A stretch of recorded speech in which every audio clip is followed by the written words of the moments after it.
Hey, Matt. What do carnies, Canadians, and crazy cannibals have in common?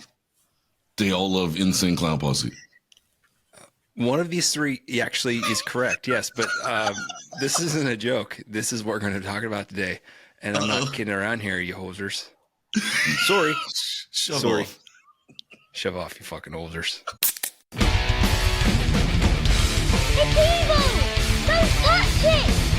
It's alive! I was with you. They're coming to get you. God of Christ. This is Hello, Mr. Fancy Pants.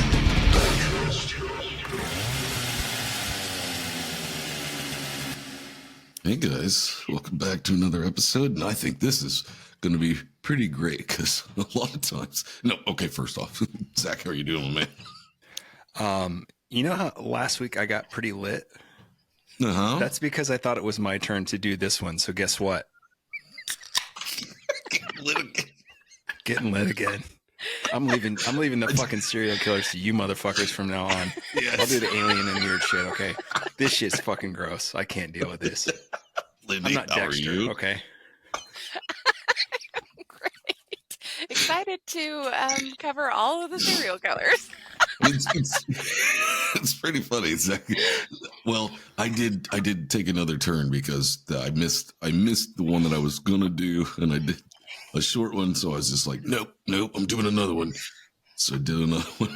And Zach's like, you guys got to stop doing this gross shit all the time, and then he's gonna go into some gross shit. Well, this actually was a listener request from like last year, like early last year, like last spring. So this is like, so sorry about that. Sorry that it's been a year, but if you're still listening, here you go. We're gonna talk about this today. And plus, we try to plan stuff out. As we do. Hey, I'm going to talk about this, and I'm going to talk about that. So if you send one in, we will get to it, but it'll be as it goes. Or every once in a while, something falls through the cracks, and we'll be like, "Well, I guess I'll do this one because I'm not ready on that one yet." Yeah. That's the way it works. Yep. So don't mind me. I'm just gonna sit here and get drunk for a minute. Okay. Nice shirt, by the way. I seen those guys. Pirates of the Promised Land had a new thing that they popped up on YouTube, and I liked watching. I was like, hell yeah. Yeah, good shit. Really good shit. Let's just get into this. Let's try to get this fucking over with. I just want to get this over with. In. Just dive in. If I drink a lot, I'm gonna have to stop and pee. Nobody needs that. And I'm gonna try not to slur my words like I did last week. If you did listen last week, that's the reason I was drunk. I started out like about half lit, and by the end of it, I'm like, hello, yeah. And I thought about editing all that shit. I was like, nah, we got to keep it real, right? So it was funny. No one took my episode seriously, but it shouldn't have been taken seriously anyway. I just nerded out on it for some reason. Well, I called Matt and I apologized after I listened, and I was like, oh, I'm sorry about that. But I'm driving back from fucking Ohio or something. Zach calls. What are you doing? Oh, I'm just driving. Sorry about that episode. I was like, I haven't listened to it yet. He goes, yeah, but I'm sorry. Yeah.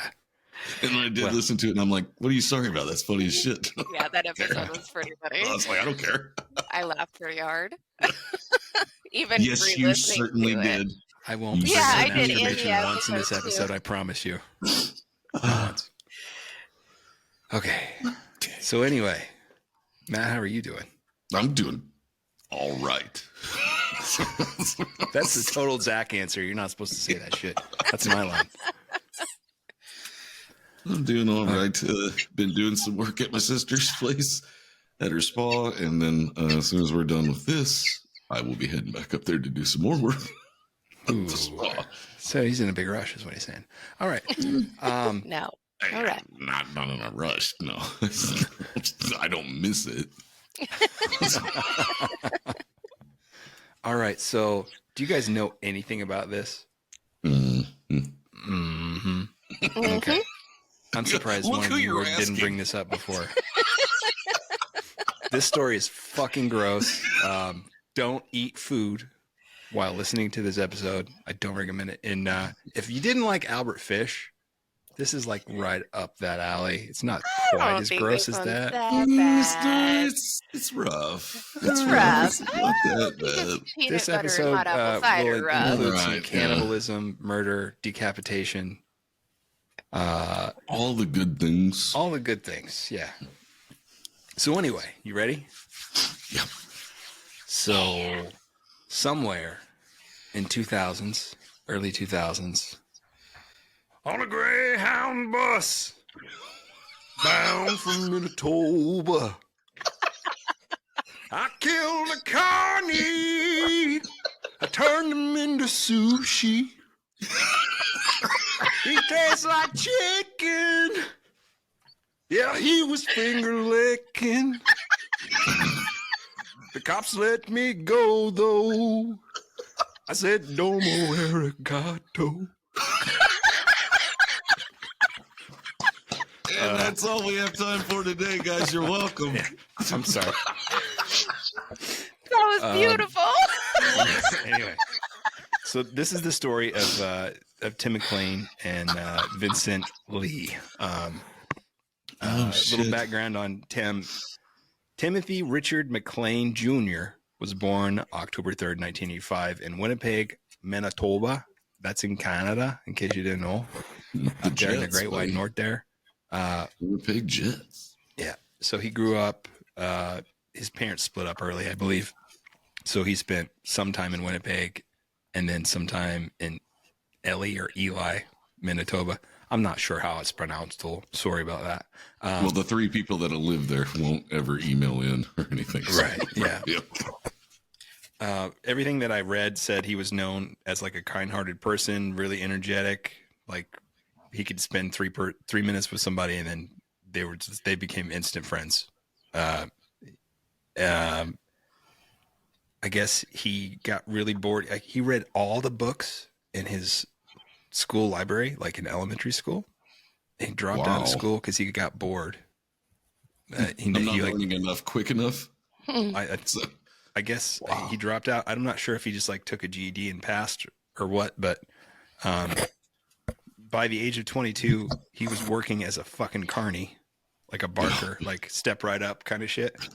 So this is the level of person we are dealing with at this point in time. It's not start so far off to a bad start. But yeah. So he's a carny, but he's decent money for, early 2000s. Nowhere he's blowing near through it. Anton's He's blowing money, through it as quick as he's getting it because he's fucking 22 and he's partying all the time. Makes perfect sense. Mm-hmm. Yeah. He did a lot of like video blogging. He told his dad someday he wanted to be famous, and he was. He ended up being famous. Yeah. And then we've got this other gentleman named Vincent Lee, who was born in China, and ding dong, lang dong. I think that's how you pronounce that. Is that how it goes? I'm not sure. I'm just making this shit up. Nailed it. He's a lot older. He was born on April 30th, 1968. Let's see here. He had he had a lot of issues growing up. He was the second of 3 children. His father was a custodian. His mother was a math teacher. He was born a month premature, and it was noted by psychiatrists in his youth that he was pretty sickly through most of his childhood. And he exhibited developmental delays. So he's a little slow, like especially like learning to walk, talk. He was like 5 years old before he was like walking and talking. Wow. Yeah. He didn't start elementary school till 9. But and I think I read somewhere that he wet the bed till he was like, in high school, like 18, 19. Yeah. So flag. Mm-hmm. Flag. Yeah. Flag. Mm-hmm. Lots Doesn't of flags. mean, but you should watch. Yeah. Did he play with fire and kill animals as well? No, that was not listed. Okay. So at 19, he started studying at the Wuhan Institute of Technology where he graduated with a bachelor's degree in computing in 1992. And from 1994 to 98, he worked in Beijing as a computer software engineer, which is, it's a fucking decent job. Yeah. You're probably bringing it in pretty good. Yeah. Yeah. So he then married his wife, Anna, who he met while working at a factory in Beijing in June of 95. And Man, those factory broads, I'll tell you what. man, they're hotter than shit, man. Let me tell you something. Woo! They are the roughest talking people on the planet. If you think we cuss and say outlandish shit, talk to a factory lady. My God, when I was 18 and started working at a factory, I was blushing. I was like, I can't believe women talk this way.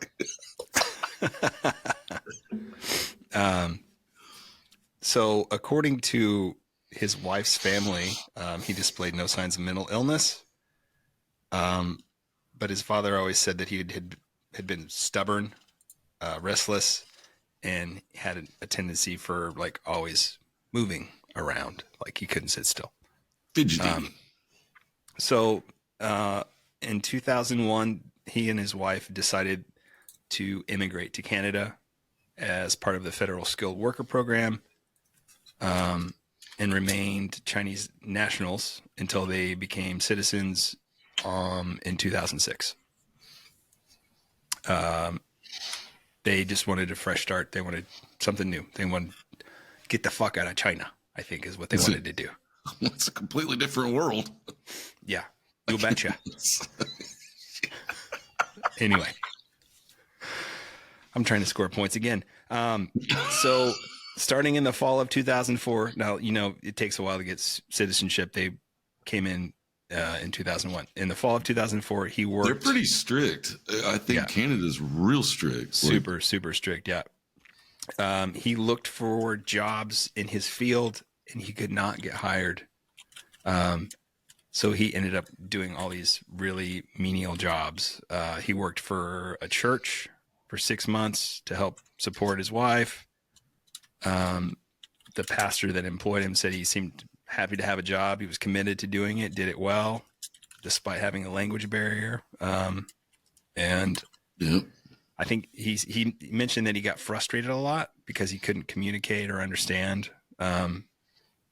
But he seemed to respond well to the staff, and he didn't show any signs of anger issues, any trouble before he quit in 2005.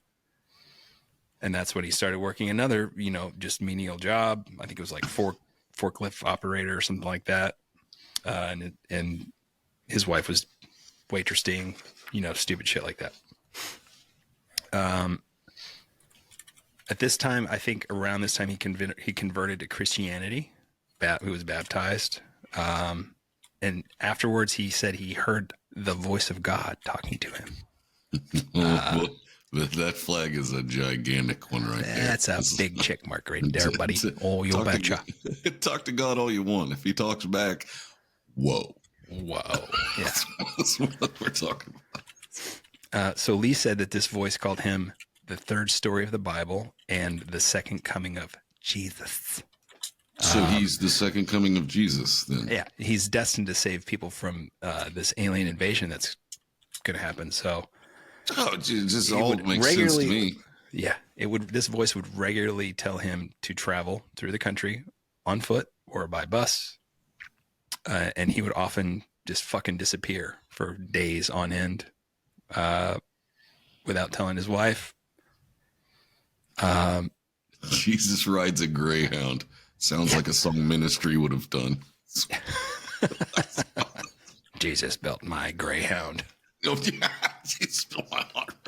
Mm-hmm. Dang. Yeah. Due to his paranoia and his constant belief that he was under alien threat, he ends up buying this giant fucking hunting knife. If you ever listen to any of the interviews done by the people that watch this, they call it the Rambo knife. So it was a big one. I had a Rambo knife when I was a kid. It had the compass. It had the compass at the end. You'd unscrew it and had all this stuff in there where you could fish, and it's called a survival knife. Well, Up Wouldn't there in hold the an Great edge. White Canada, they just call it fucking Rambo knife, man. I mean, Wouldn't hold an edge for nothing, but yeah. Anyway, that's not a knife. that's not a knife. That's a knife. That's a knife. Fuck, we're old. We just referenced Crocodile Dundee. What the fuck are we doing?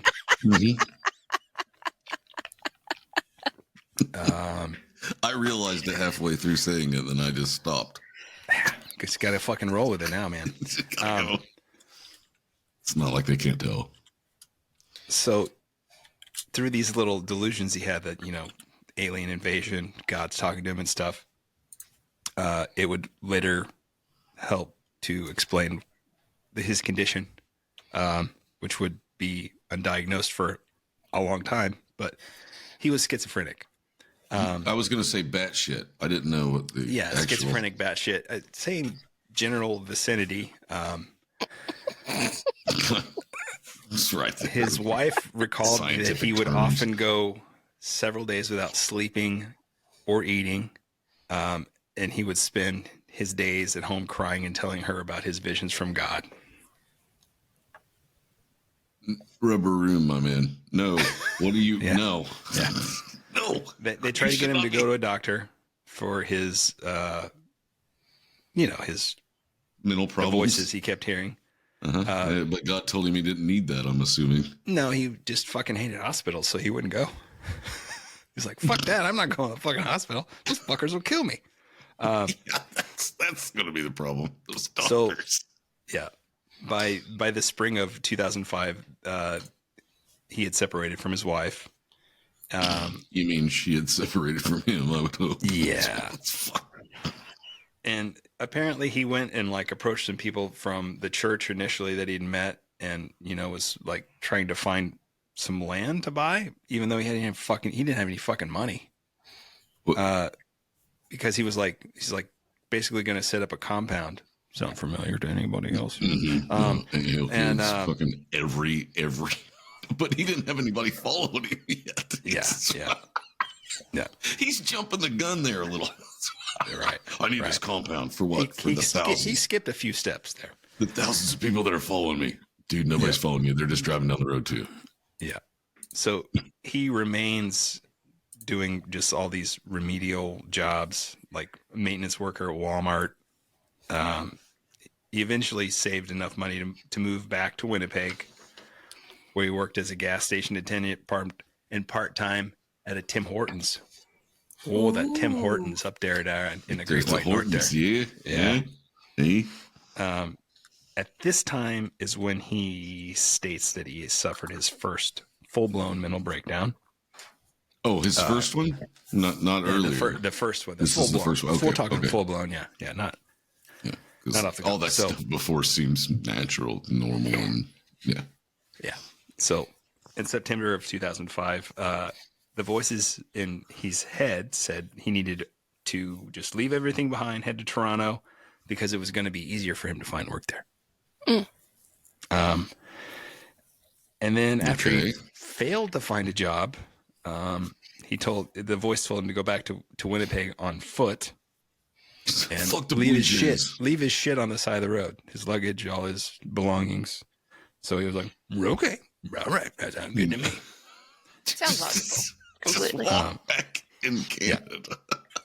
He was Those he was people are so found nice. I bet he got a ride. little too nice. You're going to get really pissed off here in a little bit. No, that's the I only know reason I what's- decided to do this episode. So he's found by the Ontario police wandering around on the highway, completely malnourished, dehydrated, stating that he was following the sun at the command of God. S-U-N or S-O-N? He's following the S-U-N both. by the command of the S-O-N. That's a Yeah. that's a good one. He's examined both. at the local hospital there and diagnosed with schizophrenia by the staff. He refuses medication, Naturally. and he is God's never got me. documented for mental illness because of this.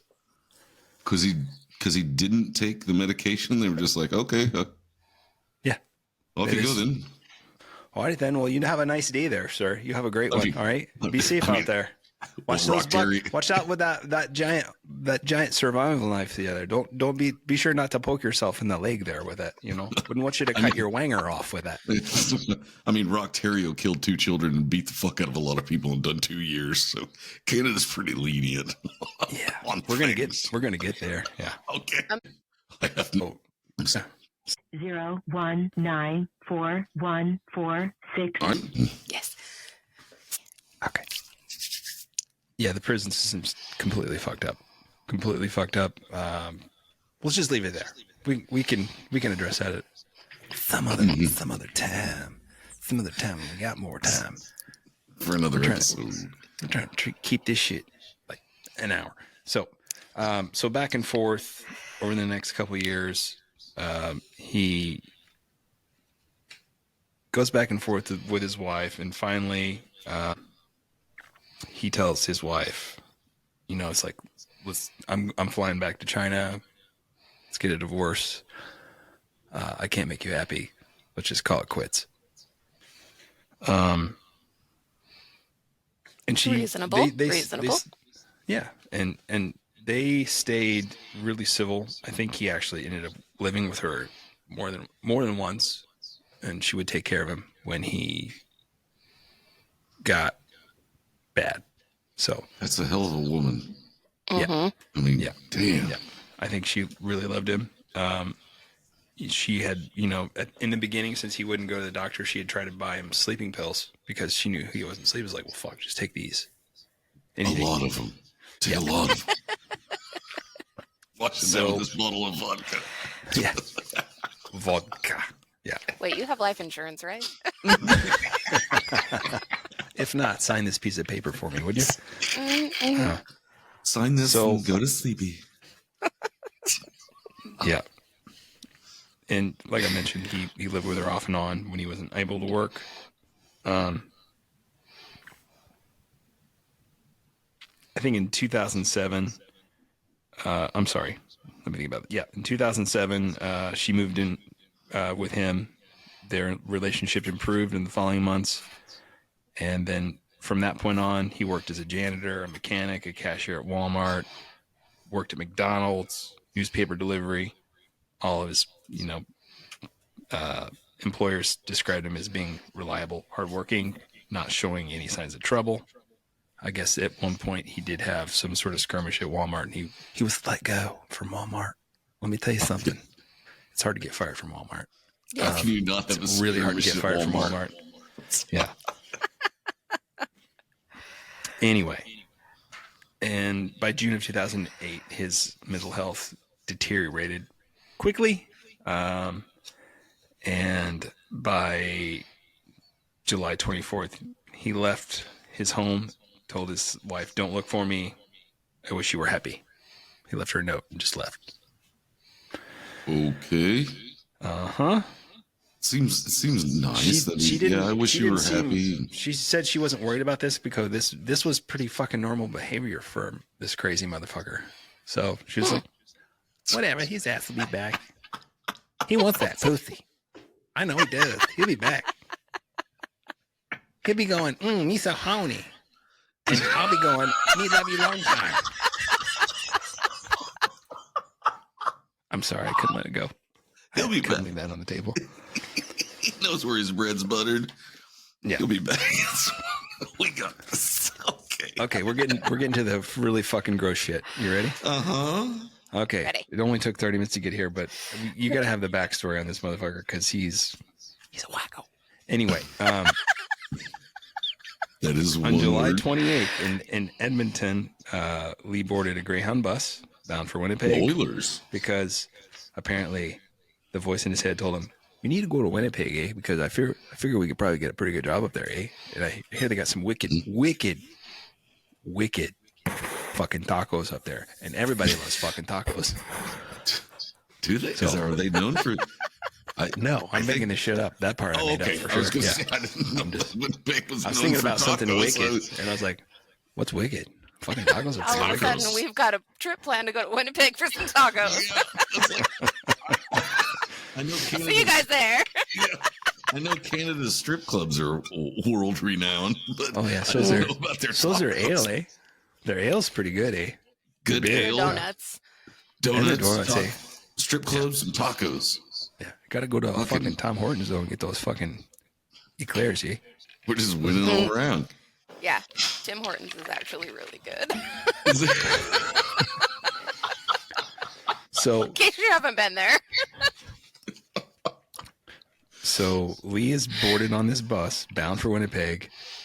Back to the Jets. It's a He's long leaving the fucking bus Oilers. ride, by the way. But the Oh, next I'm day, sure. It's so he boring leaves as at like fuck as noon. well. He leaves at noon on the 28th. But by 6 o'clock the next day, he gets off the bus in Erickson, Manitoba, and stays the night on a bench, and stays there. Just go sleep on a bench in Canada. Yeah. Okay. Yeah. It's How next close to a are we to grocery store, though, Letterkenny? eh? Huh? How close are we to Letterkenny? I have no fucking clue, eh? I don't think we're that close. I think Yeah. they're This is closer like the middle. to like, yeah, they're closer to the This would be like North. Kansas. east. I mean, Yeah. Letterkenny isn't actually a real town, but the population is like 300 people or some shit like that. Not like Yeah. the TV show that is fucking fantastic. Oh shit! Hulu, get Hulu. It's worth it. That's worth the price of admission right there. Just watch Letterkenny. Shorzy. I want to go into it, but I don't want to go into it. Are you ready? It's So he wakes up from this sleep on his bench and he boards another Greyhound bus. I thought we was going to talk Somewhere about in Canada. Manitoba. No, while he's sitting there in Erickson, he's seen at like 3 a.m. sitting upright, his eyes wide open. Of course they were. That's the 29th, I'm assuming. And then the morning of the 30th, he's still on the bench. So he got there on the 29th, still there on the 30th. God hasn't told him to move yet. I guess not. So he sets up a sign, lays his laptop computer that's brand new next to it that says $600 or best offer. So this little 15-year-old kid comes up to him, offers him $60, and then he takes it. He's like, yeah, Oh. okay, it's yours. God, I was in the wrong place at the wrong time. I would have taken that for a second. That'd been great. have been the right place. Must have been the wrong time. Yeah. This laptop was later seized by the Royal Canadian Mounted Police. They never looked evidence. in behind, by the way. But it didn't have anything on it. It's just like resumes, pictures, shit like that. Anyway, Lots of Google searches for what does God want. what if God was one of us? I think is what it was. What's that? Is that what we're doing? Oh She didn't shit! talk about riding on a bus. didn't she? Oh, shit.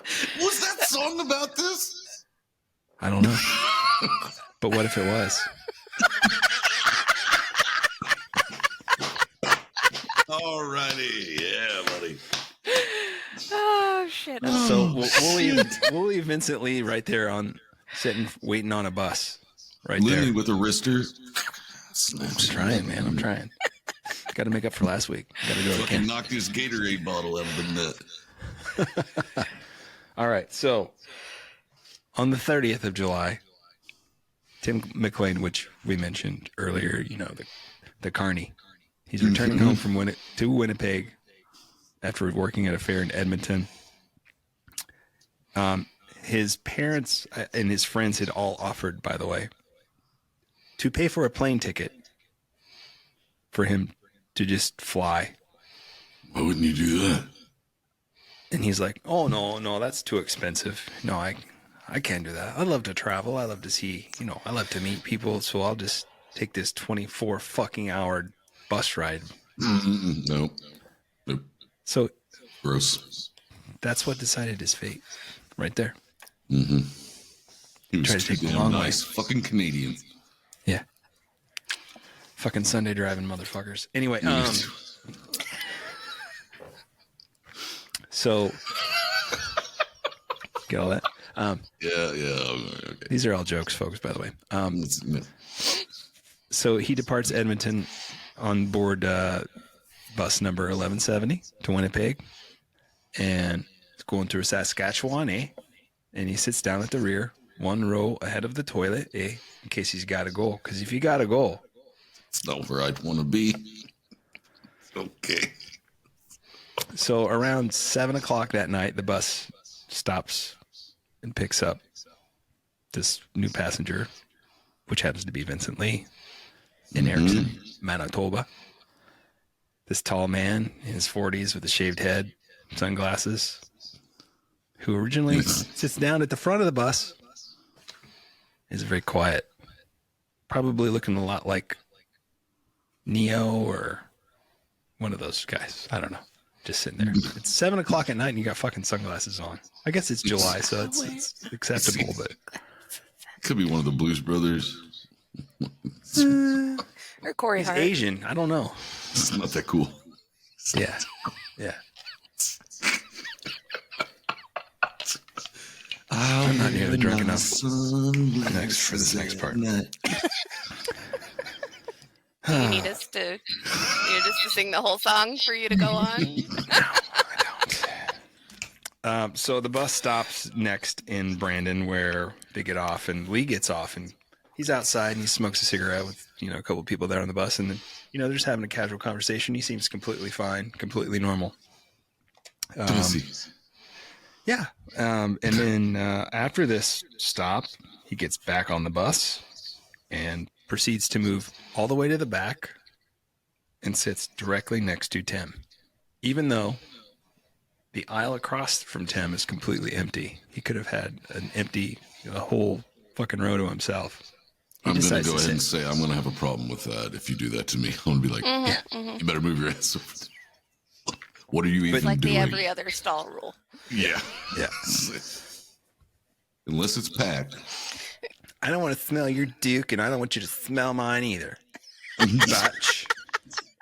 I mean, I don't enjoy pissing in the trough at Wrigley Field, but that's what you have to do. But we don't have to do that on this bus. So you can move your ass over there. So, where are we at? So,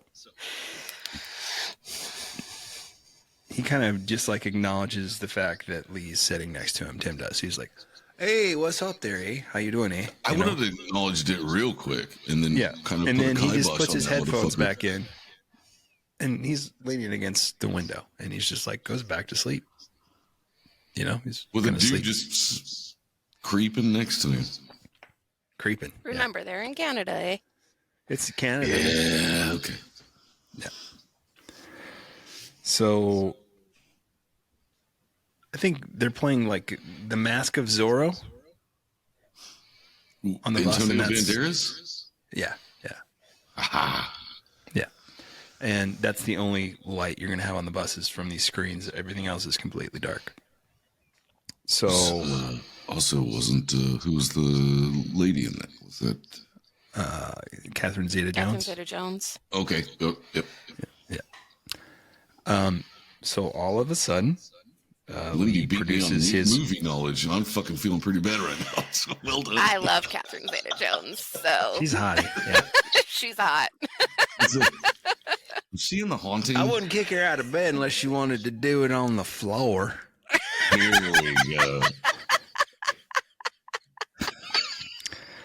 All right, you ready to get gross?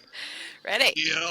Okay, so according to witnesses, Tim's just sitting there sleeping. He's got his headphones on, and without any provocation, warning, anything, Vincent Lee just pulls out his fucking Rambo knife and begins to stab him repeatedly in the neck and the chest. Mm-hmm. And everybody else around him, the person that's sitting directly in front of him, kind of turns around and is like, "Holy fucking shit!" Yeah. You think? And then he goes, "Hey, we got a fucking hoser back here. We need to stop the bus, eh?" This fella's bleeding there, isn't he? Yeah. And apparently the whole time that this is going on, Vincent Lee's facial expression is just like nothing's going on with him. He's just like fucking chopping carrots. I'm just like nothing. No emotion whatsoever. The saddest part is when the dude was listening in his headphones to the wreck of the Edmund Fitzgerald.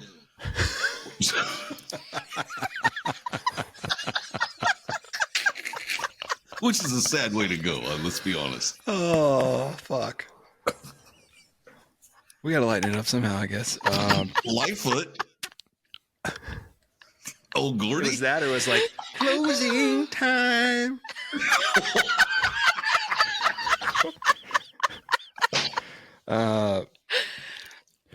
So at this point, everyone is fucking losing their shit and like scrambling to get off the bus. They tell the driver to pull over. The driver immediately pulls over, and rightfully so. Everyone exits the bus.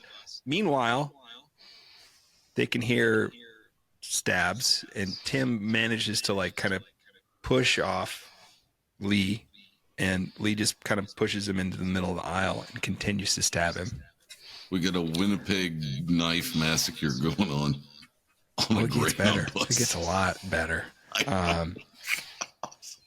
So everybody flees the vehicle, and then the bus driver and two other guys try to like make an attempt to rescue Tim, but they're chased off by Lee, who slashed at them from, just like slashing at him. There's a truck driver that stops. He pulls out this metal bar and he's like, "I'm gonna get this son of a bitch." He goes in there and he realizes that Tim's probably already dead. Most likely. And you got a crazy person. So they back off the bus and they lock the door so he can't get off. But while they're locking the door, Vincent Lee managed to like get the knife out in between and like slash at him while they're trying to get it. So, well, that's some horror movie shit right there, ain't it? Oh, it gets better, man. It gets a lot better. Last desperate attempt. At this point, Lee manages to like. Hang on. Go ahead. Hang on. Okay. You're the dude inside the bus getting stabbed. No, you're the fucking dead dude on the bus at this point. You're screaming for help. You just want somebody to help you. And everybody's like, "Fuck out of here! Lock it! Keep that." Something between a wolf, something between a dog howling in pain and a child crying, is what it sounded like. Is what people said it sounded like. Yeah. Thank you for just leaving me in here.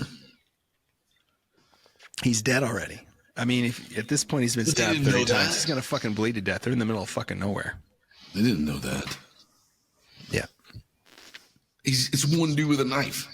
There's a bus full of people. One dude with a knife that just stabbed some dude like fucking 80 times. Yeah, are you allowed to carry knives in Canada?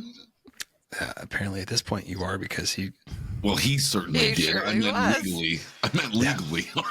It's like, who doesn't have a pocket knife on them at all times? Are you allowed to carry a gun in Chicago?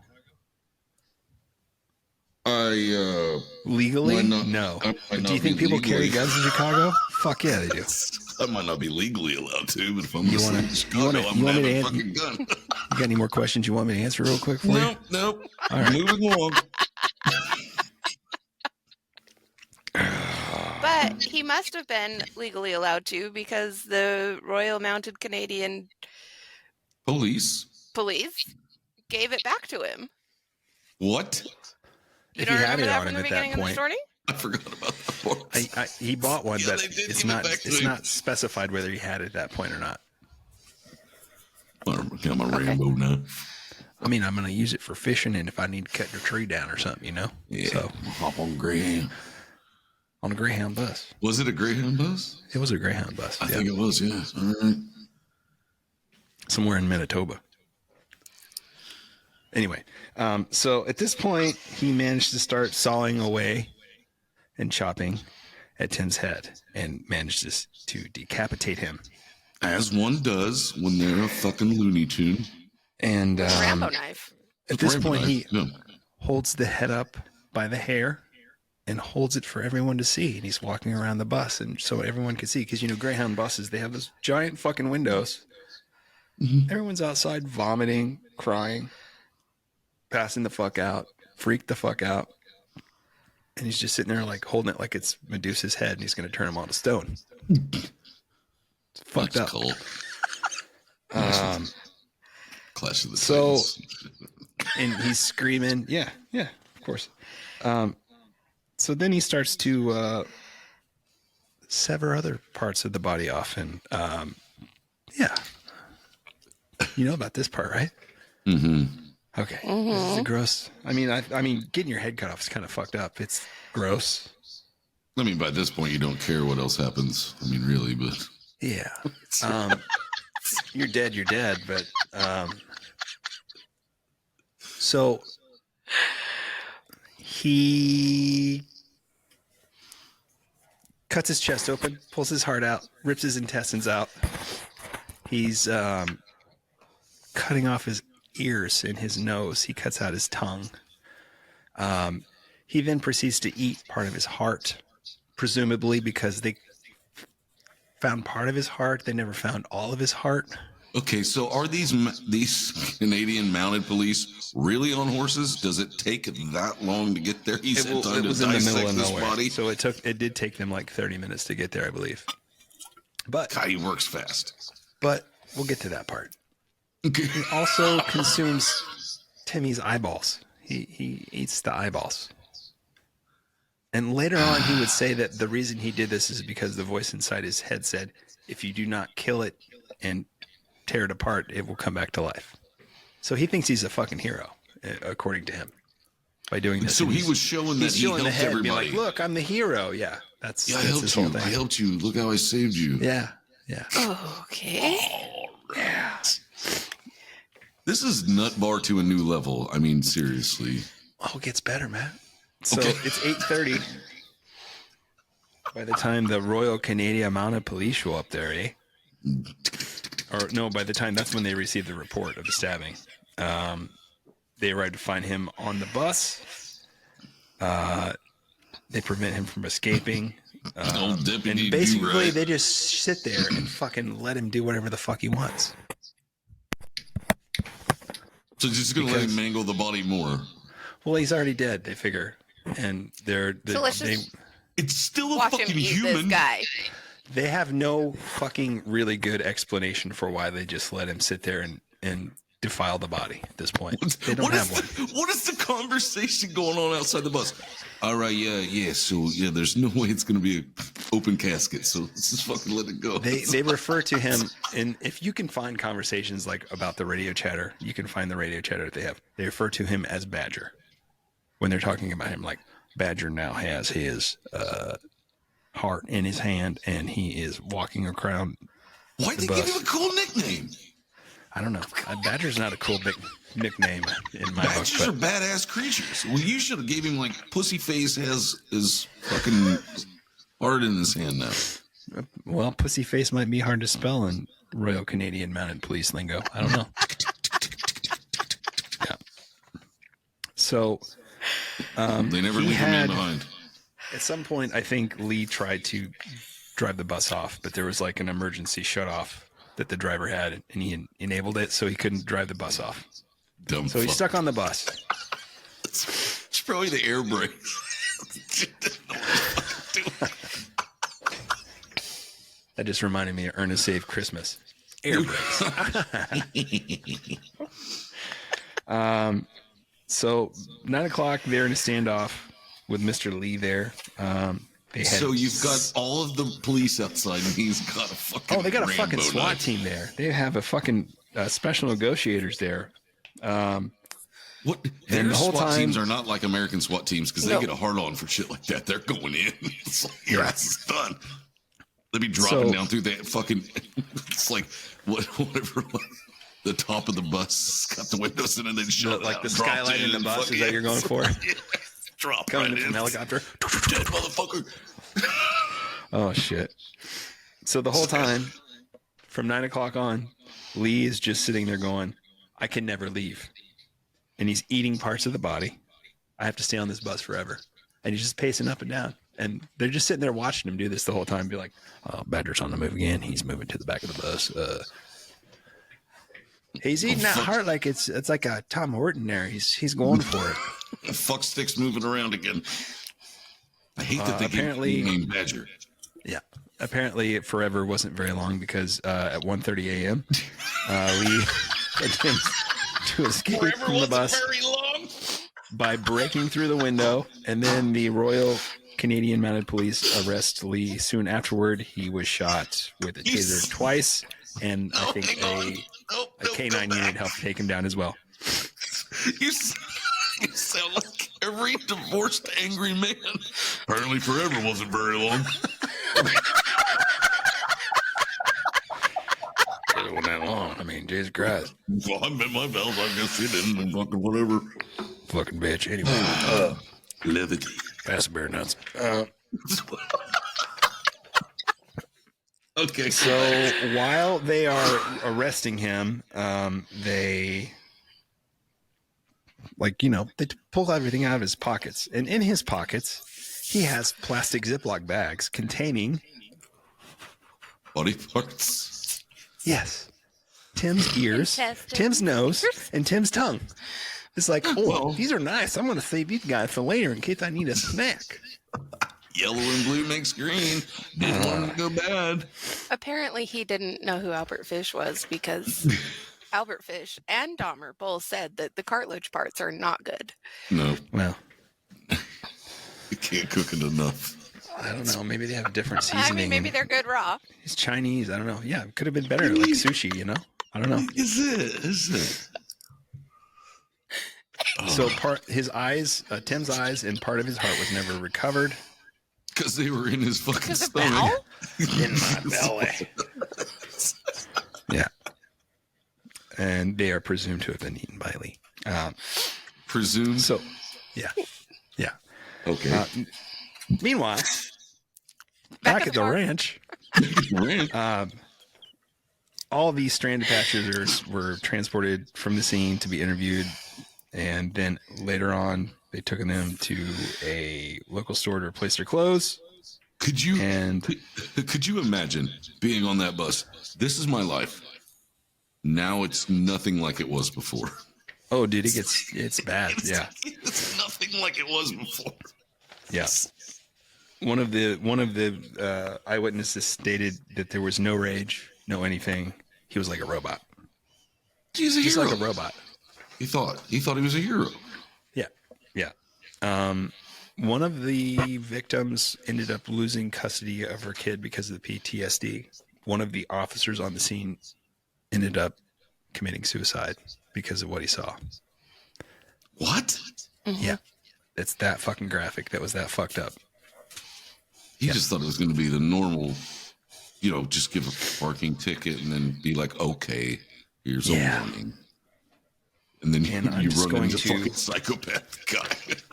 I'm going to kind of wing this next part and just...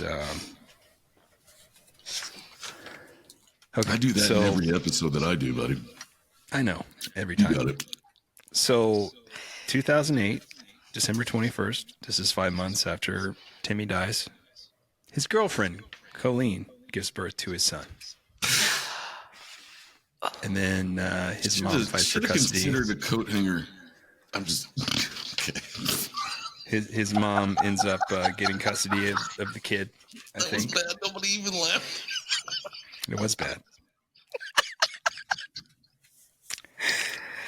There's some sick fucks out there that got a giggle out of that. You're welcome. So Vincent Lee is arrested with second-degree murder. It was determined, though, that he was not criminally responsible, Matt, for his actions due to his untreated schizophrenia. And so it's somebody else's he's remanded fault. to a high-security mental facility in Manitoba, where he sees treatment until his release in 2015. That doesn't surprise me at all, coming from Canada. I do not get it. It's fucked up, isn't it? That is, after I'd done that Anthill Kids episode, I was just like, fuck Canada. What are you doing? Blame Canada. Yeah, that's what I was thinking too. That's the only reason I did this, because I thought you'd get a rise out of that. It's like, yeah, so you can fucking eat somebody on a Greyhound bus and then be like, well, I'm fucking schizophrenic though, and I didn't take my meds. Oh. But he's good now. Like, he's okay. Well, if you're now. good now, then I guess you can just just go. I guess it's okay. I mean, I did that Rocktario episode. I was so livid. The only thing that made it fun for me was that you were more angry than me because you didn't know. I had time to get over it, and you didn't know about it. One of the funniest things that I thought about this episode was at this time, I think Greyhound had some sort of slogan, like their big promo for like taking the Greyhound was like, "No one goes crazy on a Greyhound." Is that right? Yeah. No one like, or that, or like, no one goes postal on a Greyhound. You know, like nothing bad's gonna happen. And then after this incident, they immediately had to pull this ad campaign. So that's what I got. That's all I got. I'm done. Well, guys, thanks for hanging out with us again this week. We'll be back next week. Thanks for continuing to like, rate, and review the podcast and all that good shit.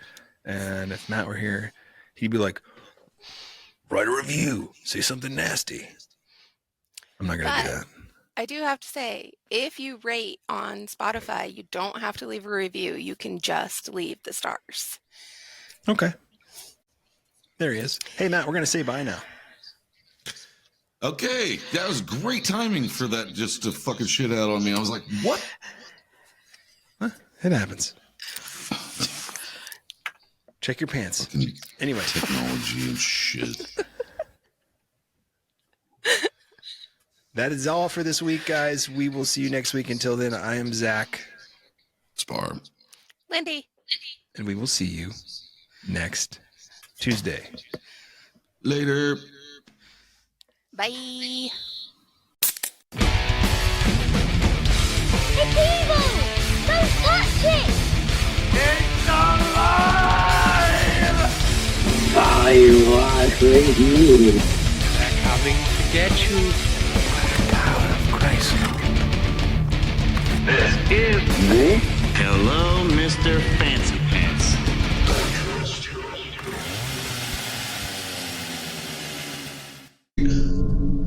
What's my line, Zach? What's my line? On a Greyhound bus, bound from Manitoba, I killed a Carnie. I turned him into sushi. He tastes like chicken. Yeah, he was finger licking. The cops let me go, though. I said, no more arigato.